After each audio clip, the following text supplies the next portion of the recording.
A formation of Harrier jump jets has made a final flypast today to celebrate the retirement of the aircraft.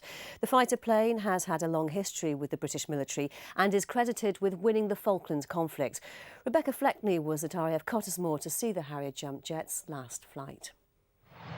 The final takeoff for these 16 Harrier jump jets, flying out of RAF Cottesmore to mark the retirement of one of Britain's most iconic and best-loved warplanes.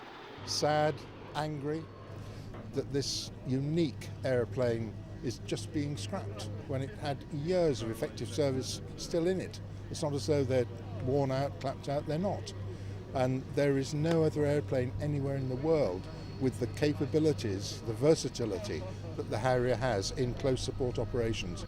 Today the fighter jets made one last flight, flying over 7 military bases and towns across Leicestershire and Lincolnshire. These planes first entered service with the RAF in 1969. More recently they've been flown by Royal Navy pilots too, as they've become the Joint Harrier Force. It was during the Falklands conflict that these planes became famous. British Harrier pilots shot down more than 20 enemy aircraft without losing a single man themselves. The Argentines named the Harrier planes the Black Death. The nature of what the Harrier can do, you know, a fast jet that can hover on pillars of air in the middle of nowhere, it's just, you know, after 18 years, it's an aircraft that when you see it hovering, it just does not look right. But it gives it that versatile capability to enable it to launch off the short deck of a carrier from short runways on land, which is just what's given it the capability to do what it's done over its history.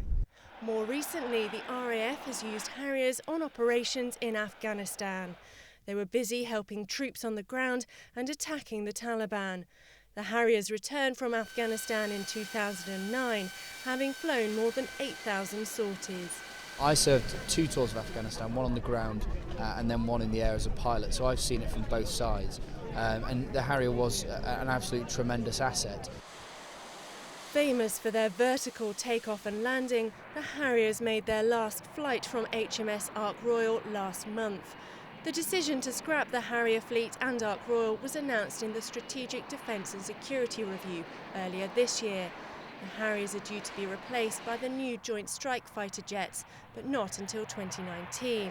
The JSF is very, very capable, 5th generation, stealthy, an aircraft that can deliver 20 times the capability that a Harrier ever could. So the future is bright, and whilst today is a little bit of a sad day with the Harrier going, the silver lining to that cloud is the Joint Strike Fighter, which we're now securely right embedded in that programme, which is excellent. A final flypast in style. These Harriers and their pilots end their journey in Leicestershire.